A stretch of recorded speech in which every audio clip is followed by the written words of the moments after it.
નમસ્તે મિત્રો, Gujarati study and education ચેનલમાં તમારા દરેક મિત્રોનું હાર્દિક સ્વાગત છે।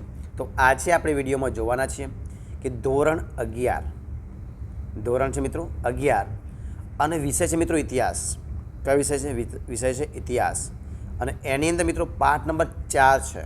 કયો છે? પાઠ નંબર 4 છે, જેનું નામ છે વૈદિક ધર્મ અને સંસ્કૃતિ 2। તો મિત્રો આ વિડીયોની અંદર આપણે વૈદિક ધર્મ અને સંસ્કૃતિ 2 જે ચેપ્ટર છે, જે પાઠ છે, એની અંદર મિત્રો જે સ્વાધ્યાયના પ્રશ્નો છે, તો એ સ્વાધ્યાયના પ્રશ્નોનું મિત્રો આપણે પ્રશ્ન નંબર 1 જોઈશું, એટલે કે વિભાગ એ જોઈશું કે જે ટોટલ 2 ભાગમાં આપણે વિડીયો બનાવીશું, કારણ કે વિડીયો લાંબો નથી જાય એટલા માટે। તો આપણે ભાગ 1 બનાવીશું, જેની અંદર છે કે નીચેના આપેલ પ્રશ્નોના વિસ્તૃત જવાબ આપવાના છે। તો આપણે શરૂઆત કરીએ પ્રશ્નોની કે સ્વાધ્યાયના તમામ પ્રશ્નો સોલ્યુશન આપણે જોવાના છીએ। પ્રશ્ન છે કે નીચે આપેલા પ્રશ્નોના વિસ્તૃત જવાબ આપો। એમાં પહેલો પ્રશ્ન છે, જો શું છે કે ઉપનિષદમાં વર્ણવાયેલ આધ્યાત્મિક વિચારધારાનું વિવેચન કરવાનું છે। તો આપણે વિવેચન કરીએ। જો એ પ્રશ્ન નંબર 1 છે, એનો જવાબ તમારી સમક્ષ છે। તો જોઈએ આ પ્રમાણે છે કે વેદની સામાન્ય પરિભાષા એવી છે કે વેદ એ એક ગ્રંથ છે, પરંતુ વાસ્તવમાં વેદ જેટલો નાનો શબ્દ છે તેટલું જ વૈદિક સાહિત્ય અત્યંત વિશાળ છે। બીજો મુદ્દો કે સમસ્ત વૈદિક યુગ દરમિયાન ઋગ્વેદ, યજુર્વેદ, સામવેદ અને અથર્વવેદની રચના થઈ। વેદ એ કોઈ એક વ્યક્તિ એ રચ્યો નથી। આગળ મુદ્દો સંહિતા, બ્રાહ્મણો, આરણ્યકો, શું કહેવાય છે, આરણ્યકો અને ઉપનિષદો, આ ચારેય મળે ત્યારે એક વેદ બને છે। વૈદિક યુગ દરમિયાન સ્તુતિઓ અને આહુતિઓ દ્વારા દેવોને પ્રસન્ન કરવાની ધાર્મિક વિધિઓ વિકસી હતી, બરાબર છે। અને ત્યારબાદ આ સિવાય દેવીઓની માન્યતા અને યજ્ઞથી પર રહેલી તત્વચિંતન અને તત્વદર્શનની પરાકાષ્ઠા આપણને શ્રુતિ અને સ્મૃતિ, સંહિતા, બ્રાહ્મણ ગ્રંથો, આરણ્યકો, ઉપનિષદ, પદદર્શન વગેરેમાં વિકસતી જોવા મળે છે। ઉપનિષદમાં વર્ણવાયેલ આધ્યાત્મિક વિચારધારા, ઉપનિષદ એટલે ઉપ વત્તા નિષદ, ઉપ એટલે પાસે અથવા તો સમીપ એટલે કે નજીક, તથા નિષદ એટલે કે બેસનારો। અને આ રીતે ઉપનિષદનો શાબ્દિક અર્થ ગુરુ અથવા તો પરમ તત્વના ચરણોમાં બેસીને રહસ્યમય કે ગૂઢ જ્ઞાન મેળવવું એવો થાય છે, બરાબર છે। ઉપનિષદ માટે અમુક વિવેચકો સદ્ધાતુનો ગતિ અને નાશ એમ બંને અર્થ કરે છે, એટલે કે અજ્ઞાનનો નાશ કરીને પરમ તત્વ કે જ્ઞાન તરફ ગતિ કરાવનાર શાસ્ત્ર એટલે ઉપનિષદ એવો અર્થ પણ થાય છે। વૈદિક સાહિત્યના અંતભાગમાં ઉપનિષદોની રચના થઈ, આથી તેને વેદાંત કે વેદનો છેડો પણ કહેવામાં આવે છે। વિદ્વાનોના મતે તેની રચના લોબાકાર સુધી થતી રહી। શરૂઆતમાં તે મૌખિક હતા અને પાછળથી તે લિપિબદ્ધ થયા, અને આ રીતે આ ઉપનિષદોની સંખ્યા લગભગ 108 છે। કેટલી છે? 108 છે, જેમાંના મુખ્ય ઉપનિષદો આ પ્રમાણે છે। એમાં એક છે ઈશોપનિષદ, બીજું કેનોપનિષદ, 3 કઠોપનિષદ, 4 પ્રશ્નોપનિષદ, 5મું મુંડકોપનિષદ, 6ઠું માંડ્યુક્યોપનિષદ, 6ઠું તૈત્તરીયોપનિષદ, 8મું ઐત્તરીયોપનિષદ, 9 છાંદોગ્યોપનિષદ, 10 ઋષિય પૂર્વતાપ ઉપનિષદ અને 12મું બૃહદારણ્યક ઉપનિષદ। તો આપણે અહીંયા 12 ઉપનિષદો વિશે જોઈશું। હવે આપણે જોઈએ કે બૃહદારણ્યક અને છંદોગ્ય જેવા પ્રારંભિક ઉપનિષદ ગદ્યમાં લખાયેલા છે અને તે પ્રશ્નોત્તર સ્વરૂપે છે, જ્યારે કેનોપનિષદની રચના પદ્યમાં થયેલી છે। ઉપનિષદોમાં અસત્યમાંથી સત્ય તરફ, મૃત્યુમાંથી અમૃત તરફ એટલે કે અમરતત્વ તરફ અને અંધકારમાંથી પ્રકાશ તરફ જવાનો માર્ગ બતાવવામાં આવ્યો છે। અને દરેક મનુષ્યમાં શું કહે છે? દરેક મનુષ્યમાં આત્મા રહેલો છે, તે બ્રહ્મ છે। તે જ રીતે સમગ્ર જે કંઈ છે તે બ્રહ્મ સ્વરૂપ છે, તત્વમસી છે। સોહમ અને બ્રહ્માસ્મિ જેવા શબ્દોમાં ઉપનિષદના બ્રહ્મનું તત્વચિંતન જોવા મળે છે। અને આ સૃષ્ટિમાં જે બ્રહ્મને જુએ છે તે સાચો જ્ઞાની છે। તેનામાં બાળક જેવી નિર્દોષતા, સરળતા, નિષ્કપટતા અને સત્યને પામવાની જિજ્ઞાસા હોય છે. દરેક ઉપનિષદો જ્ઞાન પ્રાપ્તિ કે બ્રહ્મની અનુભૂતિ માટે સંસારનો ત્યાગ કરવાની વાત કરતા નથી. તો અમુક ઉપનિષદો જ્ઞાન પ્રાપ્તિ માટે સંસારમાંથી નિવૃત્તિને જરૂરી માને છે. છતાં દરેક ઉપનિષદો જ્ઞાન પ્રાપ્તિ માટે સદાચાર અને નીતિના આચરણને જરૂરી ગણાવે છે.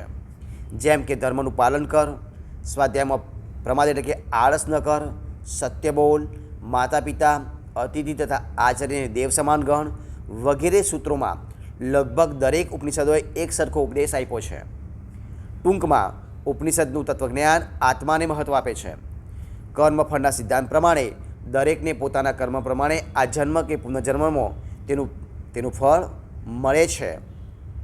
અને મોક્ષ પ્રાપ્તિ માટે ઉપનિષદો જણાવે છે કે શ્રવણ, મનન કે નિધ્યાસ દ્વારા મેળવેલ જ્ઞાનથી માનવીને મોક્ષ મળે છે અને માનવી જન્મ મરણના ફેરામાંથી મુક્તિ મેળવી શકે છે. તો આજે મિત્રો આપણે આ પ્રશ્નનો જવાબ અહીંયા પૂરો કરીએ છીએ. હવે જોઈએ બીજો પ્રશ્ન. જો શું છે કે ઉપનિષદમાં વર્ણવાયેલ દાર્શનિક વિચારધારાનો ટૂંકમાં પરિચય આપવાનો છે. શેનો છે કે ઉપનિષદમાં વર્ણવાયેલ દાર્શનિક વિચારધારાનો ટૂંકમાં પરિચય આપવાનો છે. એ પણ આપણે આપવાનો પરિચય કરીએ. જોઈએ તો જોઈએ પહેલો મુદ્દો છે કે ભારતીય દાર્શનિક વિચારધારામાં ષડદર્શનનું અનેરું મહત્ત્વ છે. ષડદર્શન એ ભારતીય આધ્યાત્મિક જીવનશૈલીનું તત્વજ્ઞાન છે.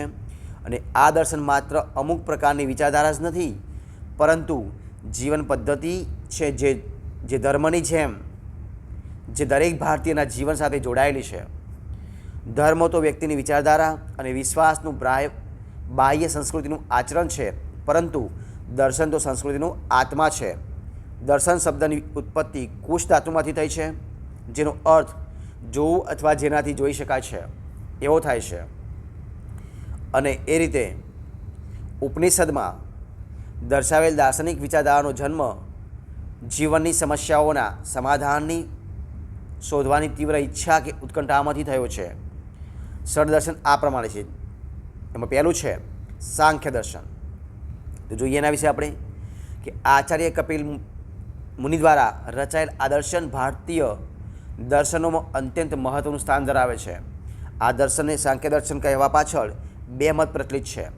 એક તો એ કે આ દર્શનમાં 25 તત્વોની સંખ્યા ગણીને તેની વ્યાખ્યા કરવામાં આવી છે, અને બીજું સાંખ્ય શબ્દનો એક અર્થ ચર્ચા કે વિચારણા એવો થાય છે. તેથી આ સૃષ્ટિમાં તત્વોનો સમ્યક વિચાર આ દર્શન કરતું હોવાથી તેને સાંખ્ય દર્શન કહેવાય છે. જોઈએ આપણે બીજો ટોપિક યોગ દર્શન. તો એના વિશે આપણે જોઈએ કે યોગ દર્શન કોને લખ્યું છે. તો યોગ એ ભારતીયોની આધ્યાત્મિક માર્ગની સર્વશ્રેષ્ઠ સંપત્તિ છે. દરેક દર્શનશાસ્ત્ર યોગની પ્રક્રિયાને મોક્ષનું મુખ્ય સાધન ગણાવે છે. યોગ દર્શનમાં ચિત્તવૃત્તિના વિરોધને યોગ કહ્યો છે. મહર્ષિ પતંજલિનું યોગ સૂત્ર યોગ દર્શન માટેનો પ્રથમ ગ્રંથ છે. સત્યને પામવા માટેના વ્યવહારુ માર્ગ પર આ દર્શન વિચારે છે કે તેમાં જીવ, જગત અને ઈશ્વર માટે કોઈ તાત્વિક વિચારધારા નથી. યોગસૂત્રમાં પતંજલિએ તપ, સ્વાધ્યાય અને ઈશ્વર પ્રણિધાન એટલે કે શરણાગતિ એ ત્રણને યોગના સાધન કયા છે. યમ, નિયમ, આસન, પ્રાણાયામ, પ્રત્યાહાર, ધારણા, ધ્યાન અને સમાધિ જેવા 8 સાધનો કે જે અષ્ટાંગ યોગ તરીકે ઓળખાય છે, તેના દ્વારા માનવી ચિત્તવૃત્તિને સ્થિર કરી આત્મપ્રકાશ કે જ્ઞાન મેળવી શકે છે. આ અષ્ટાંગ યોગમાં પ્રથમ 5 યમ, નિયમ, આસન, પ્રાણાયામ એટલે કે પ્રત્યાહાર, બહિરંગ એટલે કે શરીર સાથે જોડાયેલા સાધનો છે, જ્યારે પછીના 3 ધારણા, ધ્યાન અને સમાધિ એ અંતરંગ એટલે કે મન અને આત્માનું સાધન છે. અષ્ટાંગ યોગનું અંતિમ ચરણ સમાધિ જે યોગની સર્વોત્કૃષ્ટ અવસ્થા ગણાય છે, જેમાં ધ્યાતા એટલે કે ધ્યાન કરનાર અને ધ્યેય એટલે કે એકરૂપ બની જાય છે. હવે આપણે જોઈએ ત્રીજો ટોપિક ન્યાય. તો ન્યાય દર્શનમાં જોઈએ કે ન્યાય દર્શન એ ન્યાય એટલે કે દર્શનશાસ્ત્રોમાં ન્યાયનો અર્થ ઘણો વિશાળ છે. જુદા જુદા પ્રમાણો આધારો દ્વારા વસ્તુની પરીક્ષા એટલે ન્યાય દર્શન. તેને તર્કશાસ્ત્ર કે પ્રમાણશાસ્ત્ર પણ કહે છે, કારણ કે ન્યાય દર્શનનો મુખ્ય ઉદ્દેશ યથાર્થ જ્ઞાન મેળવવાનો છે. અને એ રીતે ન્યાય જ્ઞાનને પ્રકાશરૂપ અને શબ્દને પ્રમાણરૂપ માને છે. અને આ દર્શન પ્રમાણે આત્મા, શરીર અને મન ઇન્દ્રિયોથી પર છે. નંબર 4થો પોઈન્ટ શું છે કે વૈશેષિક દર્શન. તો વૈશેષિક એટલે કે મહર્ષિ કણાદ રચિત વૈશેષિક સૂત્રમાં આ દર્શન માટે વિદ્વાનોના મતે 317 સૂત્રો આપ્યા છે. કેટલા છે? 317 સૂત્રો આપેલા છે. આ દર્શન ભૌતિક જગતને સત્ય માની તેના સ્વરૂપનો વિસ્તારપૂર્વક વિચાર કરે છે. જુદા જુદા 7 પદાર્થો દ્વારા આ ભૌતિક અને અભૌતિક સૃષ્ટિનું સર્જન થયેલું છે. ન્યાય અને વૈશેષિક બંને દર્શન સૃષ્ટિ અને ઈશ્વરનો સ્વીકાર કરે છે. આ દર્શનના અનુયાયીઓ સંપૂર્ણ સાધુ જીવન જીવતા હતા. 5મું જોઈએ આપણે કહ્યું છે કે પૂર્વ મીમાંસા. તો મહર્ષિ જૈમિની રચિત જૈમિની સૂત્ર આ મીમાંસા દર્શનનો મૂળ ગ્રંથ છે. અહીં કર્મને મહત્ત્વ અપાયું છે. વૈદિક સાહિત્યમાં દર્શાવેલ યજ્ઞવિધિ અને કર્મકાંડ છે તેની હિમાયત આ દર્શન કરે છે. તેથી તેને પૂર્વ મીમાંસા કહેવામાં આવે છે. કોઈ પણ કર્મ તેના ફળની ઈચ્છાથી કરીએ તો તેનાથી માનવી પાપ પુણ્યના બંધનમાં પડે છે, પરંતુ કર્મની ઈચ્છા વગર કરાયેલ કર્મથી મોક્ષ મળે છે. તેથી દરેકે આત્મજ્ઞાન મેળવવા માટે નિષ્કામ કર્મ કરવું જોઈએ. અહીં કર્મ અને પુનઃજન્મને લગતા અનેક સિદ્ધાંતોની ચર્ચા કરવામાં આવી છે. તેથી તેને કર્મ મીમાંસા પણ કહે છે. તે કર્મકાંડનું દર્શન છે, તેથી તેને વ્યવહારવાદી દર્શન પણ કહે છે. કર્મ અને પુનઃજન્મને લગતો શક્તિ અને અપૂર્વ સિદ્ધાંત પૂર્વ મીમાંસાએ આપ્યો છે. હવે આપણે 6થો મુદ્દો જોઈએ. શું છે? ઉત્તર મીમાંસા. તો ઉત્તર મીમાંસા એટલે કે ઉપનિષદોમાં જે વિચારો છૂટાછવાયા કે વેરવિખેર થઈને પડ્યા છે તે મહર્ષિ બાદરાયણે સૂત્ર રૂપે રજૂ કર્યા છે, જેને વેદાંત સૂત્રો કે બ્રહ્મસૂત્રો પણ કહેવામાં આવે છે. દરેક દર્શનમાં જીવ, જગત અને ઈશ્વર વિશે ચર્ચા કે ચિંતન રહેલું છે. આ મીમાંસામાં જગત અને તેના દરેક વિષયોને સત્ય માનવામાં આવ્યા છે. મીમાંસા દર્શનને વેદાંત દર્શન પણ કહે છે, જેમાં બ્રહ્મને સર્વોપરી સત્તા ગણી છે. તેમાં બ્રહ્મ અને આત્માની એકતા પણ સમજાવે છે. અને એ રીતે ઉપનિષદો અને મહર્ષિ બાદરાયણ રચિત બ્રહ્મસૂત્રોનો વિચાર એક જ છે. આમ વૈદિક સાહિત્યના અંતિમ સ્વરૂપો સાથે આ દર્શન સંકળાયેલું છે. તેથી તેને ઉત્તર મીમાંસા કે જ્ઞાન મીમાંસા પણ કહેવામાં આવે છે. તો મિત્રો, આ રીતે આપણે બીજા પ્રશ્નો પર ઉત્તર અહીંયા પૂરો કરીએ છીએ. હવે જોઈએ પ્રશ્ન ત્રીજો કે જૈન વિચારધારાનું ટૂંકમાં વર્ણન કરવાનું છે. કોનું? જૈન વિચારધારાનું. તો જોઈએ એનો જવાબ કે જૈન ધર્મની ઉત્પત્તિ, તેની શાખા, તેના સિદ્ધાંતો, ગ્રંથો, તેનું તત્વજ્ઞાન વગેરે આધ્યાત્મિક પાસાને રજૂ કરે છે. તે વાસ્તવદર્શી વિચાર શ્રેણી ધરાવે છે. જૈન દર્શનમાં અનેકાંતવાદનો સિદ્ધાંત ખૂબ જ મહત્ત્વપૂર્ણ છે. એ રીતે કોઈ પણ વસ્તુને બધી બાજુએથી જોવાની વિચાર શ્રેણી જૈન ધર્મમાં છે. હિન્દુ ધર્મનો કર્મફળનો સિદ્ધાંત જૈન ધર્મના સિદ્ધાંતોના 5 વ્રતો સત્ય, અહિંસા, બ્રહ્મચર્ય, અસ્તેય અને અપરિગ્રહમાં જોવા મળે છે. અને એ તે તેમજ 5 સમિતિ,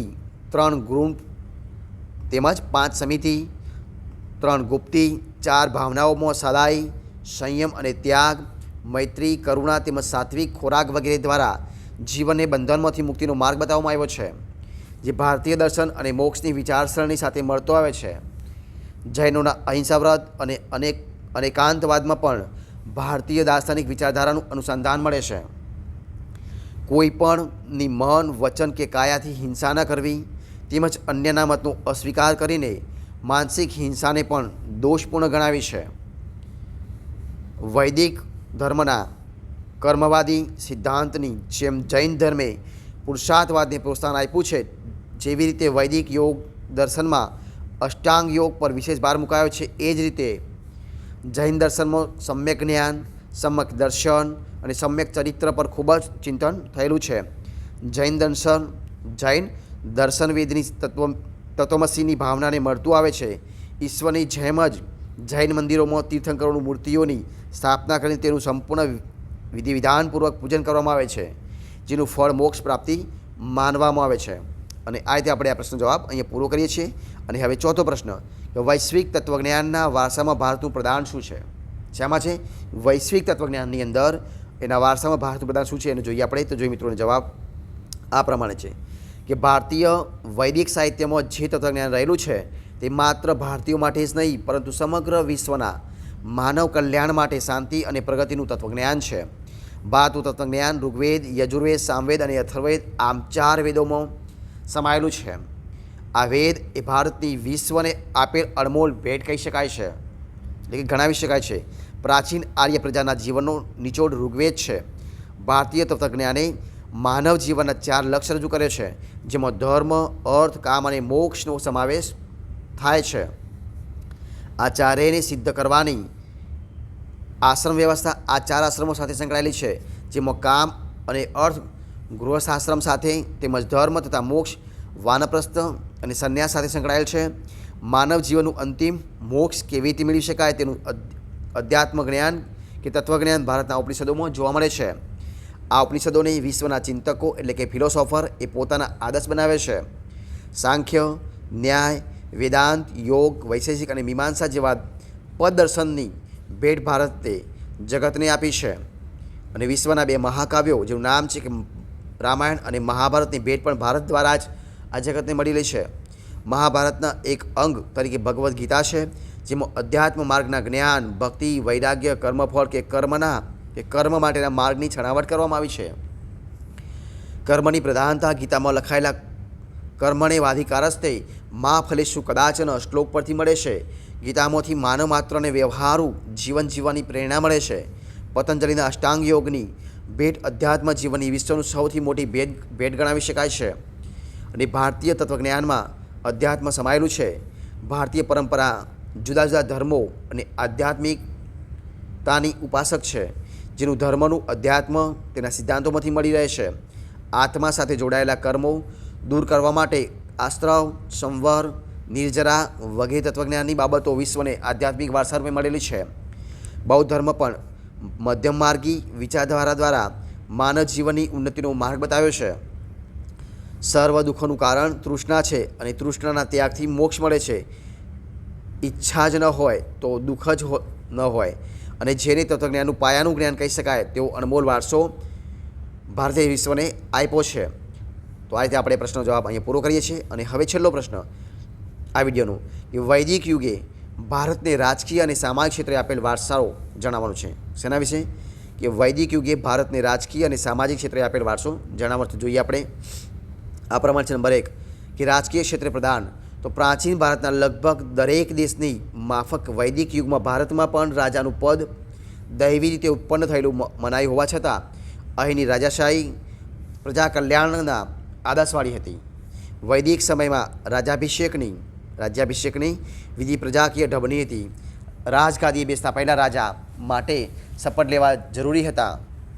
રાજા નિરંકુશ ન બને તે માટે તેના પર ધર્મનો અંકુશ મૂકવામાં આવતો હતો. દરેક વર્ગના પ્રતિનિધિઓ રાજપૂત એટલે કે રાજા બનાવવા કહેવાતા તેમનો રાજા પર અંકુશ રહેતો હતો અને તેમના મંત્રીઓ અને સામંતોનો પણ રાજા પર અંકુશ હતો. રાજ્યાભિષેક વિધિ બાદ આ રાજ્ય રાજાને સોંપાય છે તેવું સ્વીકારવામાં આવતું હતું. ખેતી માટે, સાર્વત્રિક વિકાસ માટે, પ્રજાના કલ્યાણ માટે, રાજ્યની સમૃદ્ધિ માટે વગેરે શબ્દો વડે રાજાને વિધિપૂર્વક રાજ્ય સોંપવામાં આવતું હતું. અનુવૈદિક યુગમાં રાજ્યની જગ્યાએ સામ્રાજ્યનો ખ્યાલ વિકસિત બન્યો છે. રાજાપદ દઢ બની જતાં તે રાજાશાહી ઢબની શાસન વ્યવસ્થા બની ગઈ. રાજાઓ માટે સમ્રાટ તેમજ ચક્રવર્તી શબ્દોનો ઉપયોગ થવા લાગ્યો. રાજા કોઈ પણ વ્યક્તિને દંડ દેવા માટે સર્વત્ર બન્યો. આ રાજા આખું જ ન બને તે માટે તેને વારંવાર રાજ્ય ધર્મની યાદ અપાવવામાં આવતી હતી. રાજ્યનો વિસ્તાર વધતો, વહીવટી સરળતા માટે તેના જુદા જુદા વિભાગો પાડી અધિકારને તેનો વહીવટ સોંપી દેવાતો હતો. જેમ કે 100 ગામડા માટે સતપતિ નામનો વહીવટી અધિકારી નિયુક્ત કરવામાં આવતો હતો. તેના હાથ નીચે 10 અને 20 ગામડાઓના અધિકારીઓ હતા. તે જ રીતે ગામડાઓના ગ્રામીણ કે સ્થાનિક કક્ષાનો વહીવટ થતો હતો. બીજું, સામાજિક ક્ષેત્રે પ્રદાન. તો વૈદિક સમાજ જન્મ અને વ્યવસાય બાબતે ઉદાર હતો. તેમની જ્ઞાતિ કે તેમના વર્ષો જન્મજાત નહીં પરંતુ કર્મ અને ગુણને આધારે નક્કી થતા હતા. અર્થાત વૈદિક યુગમાં વર્ણાશ્રમ વ્યવસ્થા હતી. સમાજના 4 વર્ગો બ્રાહ્મણ, ક્ષત્રિય, વૈશ્ય અને શૂદ્ર જે લોકોને કામના આધારે ફાળવાતા હતા એ વર્ણ હતા. કાર્યની વહેંચણી અન્વય સમાજ વ્યવસ્થામાં હતી. અનુવૈદિક યુગમાં આવર્ણ વ્યવસ્થા શું કહે છે કે આવર્ણ વ્યવસ્થા અનુવૈદિક યુગમાં આવર્ણ વ્યવસ્થા વધારે જટિલ બની. યજ્ઞ તેમજ કર્મકાંડની અટપટી વિધિઓએ બ્રાહ્મણોનું વર્ચસ્વ વધારી દીધું. બીજી બાજુ પોતાની રાજસત્તા વિસ્તારને કારણે ક્ષત્રિયોનું મહત્ત્વ વધ્યું. આ સમયે શિક્ષણ પ્રણાલીનો મુખ્ય ઉદ્દેશ જ્ઞાન આપી માનવને પૂર્ણ બનાવવાનો હતો અને એ રીતે વૈદિક યુગમાં સ્ત્રીએ પરિવારની સામ્રાજ્ઞીની તથા કુળની પાલક ગણાતી હોવાથી સ્ત્રીને પણ વિશેષ અધિકારો હતા. ટૂંકમાં આ સમયે નારી સન્માનની અને સ્ત્રી સ્વાતંત્ર્યની ભાવના જળવાઈ રહી હતી. તો આ રીતે મિત્રો આપણે અહીંયા વિડીયો સંપૂર્ણપણે પૂરો કરીએ છીએ. તો જો તમને વૈદિક ધર્મ અને સંસ્કૃતિ એટલે કે પાઠ 4 છે ધોરણ 11નો ઇતિહાસનો, એનો આપણે જે પહેલો ટોપિક છે પ્રશ્નનો, એનો આપણે સંપૂર્ણપણે સોલ્યુશન સાથે વિડીયો અહીં પૂરો કરીએ છીએ.